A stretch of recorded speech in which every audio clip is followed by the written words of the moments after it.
Assalamualaikum warahmatullahi wabarakatuh. Para mahasiswa sekalian, kembali kita bertemu pada materi kuliah Hukum Acara Mahkamah Konstitusi.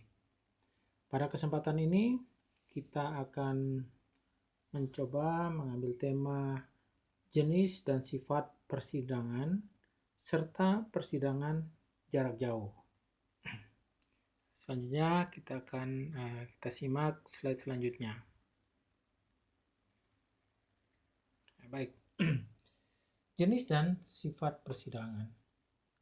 Di materi persidangan Mahkamah Konstitusi dibagi menjadi 4. Jadi dilihat dari materi persidangan terkait dengan proses suatu perkara, sidang Mahkamah Konstitusi dapat dibagi menjadi 4, yang meliputi pemeriksaan pendahuluan, pemeriksaan persidangan, rapat permusyawaratan hakim atau biasa disingkat RPH, dan pengucapan putusan. Keempat jenis persidangan tersebut memang dapat dilihat sebagai tahapan persidangan suatu perkara. Namun, dalam perkara-perkara tertentu dapat terjadi tidak semua jenis persidangan itu dibutuhkan. Kemudian terdapat perkara-perkara tertentu hanya memerlukan pemeriksaan pendahuluan. Jadi, perkara-perkara tertentu yang hanya memerlukan pendahuluan dan setelah panel hakim konstitusi melaporkan kepada rapat pleno hakim dalam rapat permusyawaratan hakim. Perkara tersebut sudah dapat diputuskan. Hal itu dapat terjadi dalam perkara-perkara sebagai berikut. Yang pertama, perkara yang dari sisi pemohon sudah dapat ditentukan bahwa pemohon tidak memiliki hak mengajukan permohonan atau tidak memiliki legal standing. Atau materi permohonan bukan merupakan wewenang Mahkamah Konstitusi. Nah, untuk perkara yang demikian dapat langsung diputus dengan amar putusan tidak dapat diterima atau istilahnya niet onafhankelijk verklaard atau NO biasanya disebut secara singkat. Dalam praktik, beberapa perkara yang diputus setelah pemeriksaan pendahuluan tanpa melalui pemeriksaan persidangan pada umumnya adalah karena pemohon tidak dapat menjelaskan kerugian konstitusional yang diderita akibat ketentuan undang-undang yang dimohonkan. Nah, di sisi lain terdapat pula perkara-perkara yang aspek legal standing-nya baru dapat diketahui setelah memeriksa pokok perkara, ya. Jadi putusan NO tadi itu atau tidak dapat diterima tadi untuk perkara-perkara yang belum memasuki pokok perkara, ya. Jadi oleh karena itu terdapat perkara yang walaupun telah memasuki pemeriksaan persidangan, tapi putusannya juga tidak dapat diterima, begitu, ya. Kemudian yang kedua, pemohon memiliki legal standing dan materi permohonnya merupakan wewenang Mahkamah Konstitusi. Serta sudah sangat jelas dan dapat segera diputus untuk dikabulkan. Putusan dengan amar yang dikabulkan yang dilakukan tanpa melalui pemeriksaan persidangan misalnya adalah putusan Mahkamah Konstitusi nomor 102 garing PUU garing PUU 7 Romawi garing 2009 mengenai pengujian Undang-Undang nomor 42 tahun 2008 tentang pemilihan umum presiden dan wakil presiden. Majelis hakim seperti yang tertuang dalam pertingan putusannya menyatakan bahwa pasal 54 Undang-Undang Mahkamah Konstitusi tidak mewajibkan Mahkamah Konstitusi meminta keterangan pihak terkait untuk memutus suatu perkara. Ketentuan tersebut menyatakan bahwa Mahkamah Konstitusi atau MK, biasa disingkat MK, dapat meminta keterangan kepada pihak terkait yang berarti boleh dilakukan, boleh tidak, tergantung dari perkara dan urgensi keterangan yang diperlukan. Kemudian pasal 40 ayat 1 Undang-Undang Mahkamah Konstitusi menyatakan sidang MK terbuka untuk umum. Ya. Jadi pasal 41 ayat 1 tersebut ya menyatakan sidang MK terbuka untuk umum kecuali rapat permusyawaratan hakim. Ya.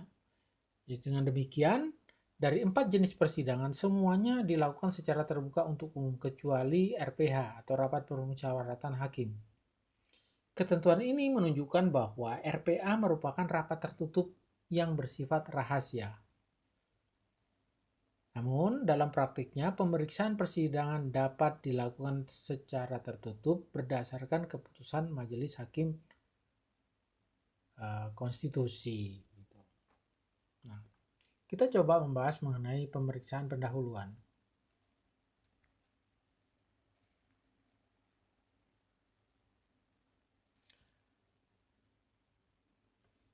Pemeriksaan pendahuluan meliputi 7 hal. Jadi pemeriksaan pendahuluan merupakan persidangan yang dilakukan untuk memeriksa kelengkapan dan kejelasan materi permohonan sebelum memasuki pemeriksaan pokok perkara. Pada prakteknya, pemeriksaan pendahuluan ini selain memeriksa kelengkapan administrasi perkara, juga memeriksa 2 aspek yang menentukan kelanjutan perkara, yaitu apakah pemohon memiliki kualifikasi untuk mengajukan permohonan, ya, atau dikenal dengan istilah memiliki legal standing, dan apakah perkara yang dimohonkan tersebut merupakan wewenang Mahkamah Konstitusi. Nah, inilah hal-hal yang mengemuka di pemeriksaan pendahuluan. Kejelasan materi permohonan menjadi salah satu wilayah pemeriksaan pendahuluan, agar apa yang dimohonkan dapat dirumuskan dan dipahami dengan jelas, baik oleh pemohon maupun oleh Hakim Konstitusi. Hal itu sangat diperlukan agar pemeriksaan persidangan dapat dilakukan dengan efektif dan fokus pada persoalan yang dimohonkan. Nah, secara keseluruhan pemeriksaan pendahuluan itu meliputi 1. Identitas dan kualifikasi pemohon, kewenangan bertindak, dan surat-surat kuasa. 2. Itu kedudukan hukum pemohon atau legal standing. Ketiga, isi permohonan merupakan wewenang MK dan bila perlu dilakukan penyederhanaan masalah yang diajukan, termasuk penggabungan perkara yang memiliki posita dan petitum yang sama. Posita itu alasan-alasan mengajukan gugatan. Petitum itu tuntutan yang diminta kepada hakim untuk dijatuhkan putusan. Ya. Kemudian yang keempat, perubahan permohonan baik atas saran hakim maupun atas kehendak pemohon sendiri. Kelima, alat-alat bukti yang akan diajukan. 5. Saksi dan ahli dan pokok keterangan yang akan diberikan. 7. Pengaturan jadwal sidang dan tertib persidangan. Kemudian pemeriksaan pendahuluan oleh Majelis Hakim Panel. Ya, pemeriksaan pendahuluan biasanya dilakukan oleh Majelis Hakim Panel ya. Namun dalam perkara-perkara tertentu yang dipandang penting dan harus segera diputus, pemeriksaan pendahuluan dapat juga langsung dilakukan oleh Majelis Hakim Pleno. Dalam pemeriksaan pendahuluan ini, Hakim Konstitusi wajib memberi nasihat kepada pemohon untuk melengkapi dan atau memperbaiki permohonan.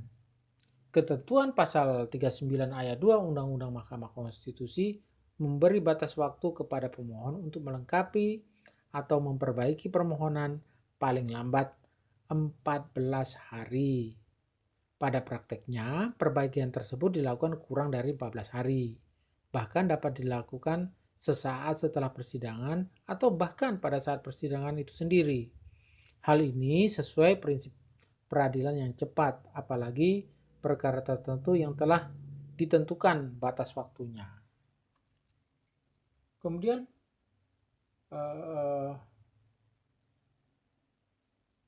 perkara PHPU, ya, perselisihan hasil pemilu pemilihan umum presiden dan wakil presiden serta PHPU pemilu kada. PHPU maksudnya perselisihan hasil hasil pemilihan umum, gitu ya. Untuk perkara PHPU presiden dan wakil presiden serta PHPU pemilu kada atau pilkada misalnya, tidak mungkin diberi batas waktu 14 hari karena MK sendiri ditentukan oleh undang-undang harus memutus 14 hari sejak perkara diregistrasi. Pemeriksaan pendahuluan dilakukan dalam bentuk sidang panel hakim terbuka untuk umum. Pemeriksaan pendahuluan dapat dilakukan lebih dari satu kali apabila diperlukan untuk memperbaiki atau melengkapi dan memperjelas permohonan serta pemeriksaan perbaikan permohonan yang telah dilakukan oleh pemohon. Kemudian hasil sidang pemeriksaan pendahuluan dilaporkan kepada pleno hakim MK.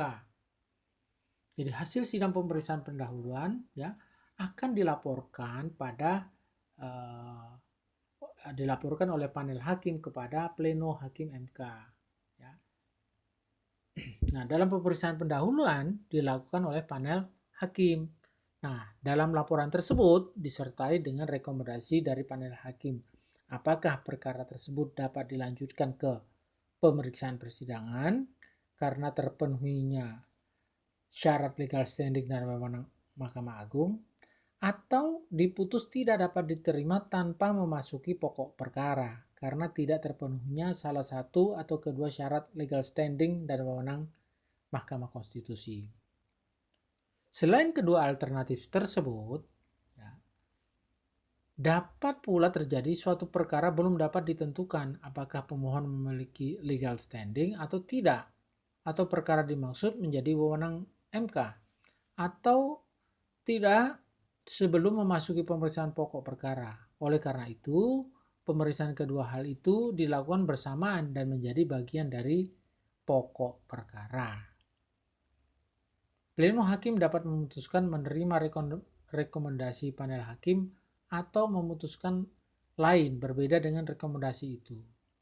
Oleh karena itu, walaupun dalam pemeriksaan pendahuluan yang mengikuti sidang adalah panel hakim, namun putusan tetap diambil oleh pleno hakim, yaitu 9 orang hakim konstitusi atau setidak-tidaknya 7 hakim konstitusi. Jadi sidang pemeriksaan pendahuluan itu ya memang sebelum memasuki pokok perkara. Nah, di situ dilakukan oleh panel hakim. Artinya bukan keseluruhan hakim konstitusi yang melakukan sidang pendahuluan, ya. Jadi tidak 99-nya mengikuti sidang panel. Mereka saja yang ditunjuk menjadi majelis hakim panel begitu. Nah, namun untuk putusannya tidak bisa ditentukan oleh panel hakim tersebut, tapi harus diplenokan secara keseluruhan oleh hakim konstitusi atau setidak-tidaknya 7 hakim konstitusi.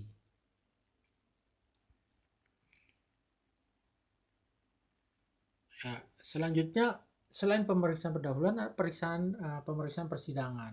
Ya.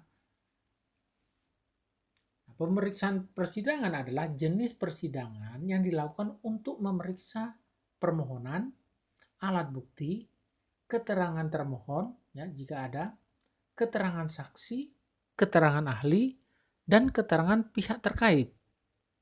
Nah, untuk kepentingan pemeriksaan persidangan, hakim konstitusi wajib memanggil para pihak yang berperkara untuk memberi keterangan yang dibutuhkan dan atau meminta keterangan tertulis kepada lembaga negara yang terkait dengan permohonan.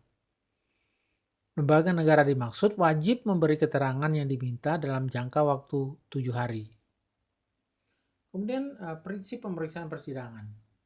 Pemeriksaan persidangan pada prinsipnya dilakukan oleh pleno hakim konstitusi kecuali untuk perkara tertentu berdasarkan keputusan ketua MK dapat dilakukan oleh panel hakim.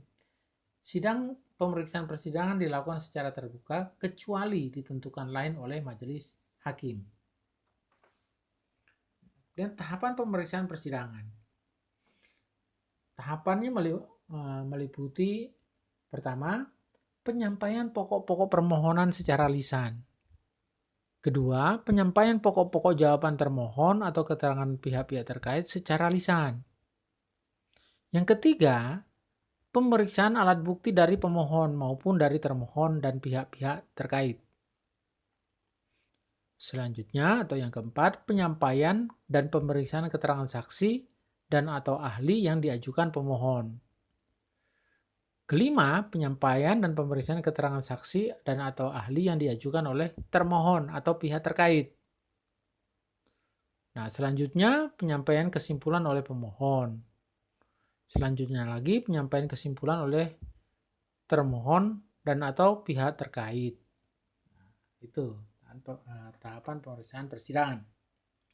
Kemudian dalam persidangan MK juga disampaikan secara tertulis. Dalam persidangan MK, selain pemohon, jawaban termohon, dan keterangan pihak terkait, serta keterangan ahli, juga disampaikan secara tertulis. Oleh karena itu, dalam forum persidangan, penyampaian secara lisan dilakukan tidak dengan membaca dokumen tertulis yang telah disampaikan kepada MK, melainkan hanya menyampaikan hal-hal pokok yang dipandang penting. Setelah itu dilanjutkan dengan pemeriksaan berupa tanya jawab baik dengan pemohon, termohon, pihak terkait, saksi atau ahli, maupun hakim konstitusi. Selanjutnya, rapat permusyawaratan hakim. Ya. Nah, dalam Undang-Undang Nomor 24 2003, ya, Undang-Undang Mahkamah Konstitusi, itu dinyatakan bahwa hanya terdapat satu ketentuan terkait dengan rapat permusyawaratan hakim atau RPH.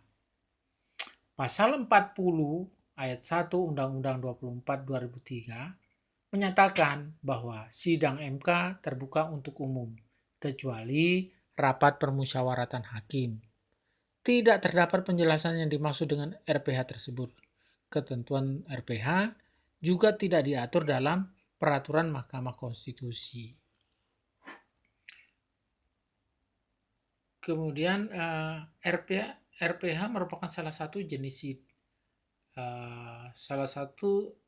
dari sidang pleno yang sifatnya tertutup. RPH, ya, RPH ini salah satu jenis dari sidang pleno, namun sifatnya tertutup. Ya, jadi 9 hakim tersebut bersidang secara tertutup untuk menentukan sebelum menjatuhkan putusannya. Rapat permusyawaratan hakim atau RPH yang membahas perkara bersifat rahasia hanya diikuti oleh para hakim konstitusi, panitera, dan panitera pengganti.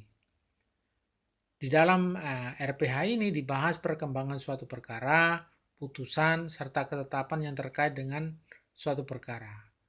Khusus untuk RPH, pengambilan putusan perkara diatur dalam pasal 45 ayat 4 sampai dengan ayat 10 Undang-Undang Nomor 24 Tahun 2003 dan akan dibahas pada bagian lain, ya, kesempatan lain dalam pertemuan kita nantinya. Berikut pengucapan putusan.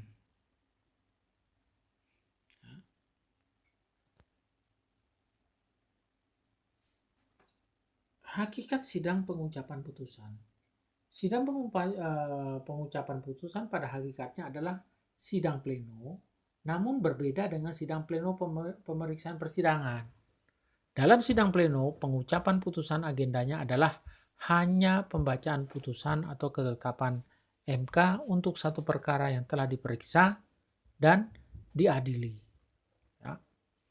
Nah, putusan biasanya dibacakan bergantian oleh Majelis Hakim Konstitusi, diawali oleh ketua sidang, dilanjutkan oleh hakim konstitusi yang lain, dan pada bagian kesimpulan, amar putusan, dan penutup dibacakan oleh ketua sidang lagi. Setiap hakim konstitusi akan mendapat bagian tertentu dari putusan untuk dibacakan secara berurutan, kecuali hakim konstitusi yang dalam posisi mengajukan pendapat yang berbeda atau dissenting opinion atau alasan yang berbeda atau istilahnya concurring opinion. Hakim yang mengajukan dissenting opinion atau concurring opinion ya, membacakan pendapatnya atau alasannya sendiri setelah ketua sidang membacakan amar putusan. Kemudian sidang pleno pengucapan putusan harus dilakukan secara terbuka untuk umum. Hal ini merupakan keharusan karena bila putusan diucapkan dalam sidang yang tertutup akan berakibat putusan MK tidak sah dan tidak punya kekuatan hukum. Putusan MK memperoleh kekuatan hukum tetap sejak selesai diucapkan dalam sidang pleno pengucapan putusan yang terbuka untuk umum. Dengan demikian, putusan Mahkamah Konstitusi bersifat tetap dan mengikat sejak setelah sidang pengucapan putusan selesai. Nah,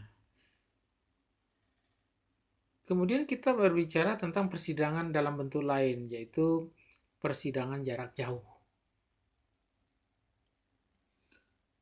Persidangan jarak jauh atau video conference. Ya.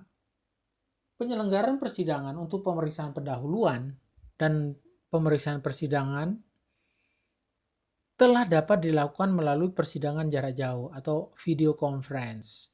Mekanisme persidangan jarak jauh diatur dalam Peraturan Mahkamah Konstitusi Nomor 18 Tahun 2009 tentang pedoman pengajuan permohonan elektronik atau electronic filing dan pemeriksaan persidangan jarak jauh atau video conference. Pelaksanaan persidangan jarak jauh dilakukan berdasarkan permohonan pemohon atau juga termohon ya atau pemohon maupun termohon atau kuasanya yang ditujukan kepada Ketua Mahkamah Konstitusi lewat kepanitraan Mahkamah Konstitusi. Kemudian informasi rinci dalam permohonan persidangan jarak jauh. Permohonan persidangan jarak jauh dimaksud berisi informasi rinci mengenai 1. Identitas yang hendak diperiksa dan didengar keterangannya.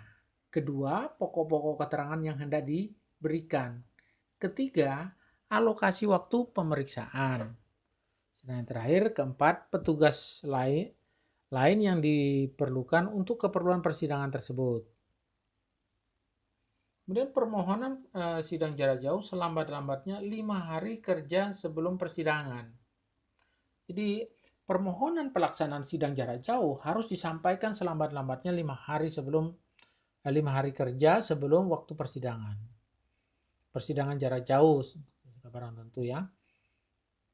Jadi 5 hari sebelum waktu persidangan jarak jauh direncanakan. Permohonan ini dapat disampaikan baik secara langsung melalui surat elektronik, email maksudnya, atau fax email, surat pos, atau media lain yang tersedia. Terhadap permohonan ini, Mahkamah Konstitusi memeriksa dan memutus apakah menerima atau menolak atau menerima dengan perubahan jadwal persidangan. Kepanitraan Mahkamah Konstitusi harus memberitahukan jadwal pemeriksaan persidangan jarak jauh yang diputuskan kepada pemohon ya atau termohon atau keduanya, permohon dan termohon atau kuasanya. Selambat-lambatnya 2 hari kerja sebelum pelaksanaan persidangan dimaksud. Pemberitahuan ini sekaligus merupakan panggilan sidang. MK menempatkan sarana video conference di 40 perguruan tinggi di seluruh Indonesia untuk persidangan jarak jauh. Jadi untuk pelaksanaan persidangan jarak jauh, MK memang telah menempatkan sarana video conference di 40 perguruan tinggi di seluruh Indonesia. Sarana tersebut dapat dimanfaatkan secara gratis oleh pemohon maupun termohon ya untuk pelaksanaan persidangan jarak jauh. Namun, apabila terdapat biaya-biaya lain yang timbul dari pelaksanaan persidangan jarak jauh yang berkaitan dengan pihak ketiga, ditanggung oleh pemohon atau termohon yang meminta persidangan jarak jauh. Jadi, itulah hal-hal yang bisa kami sampaikan ya terkait jenis dan sifat persidangan jenis dan sifat persidangan ya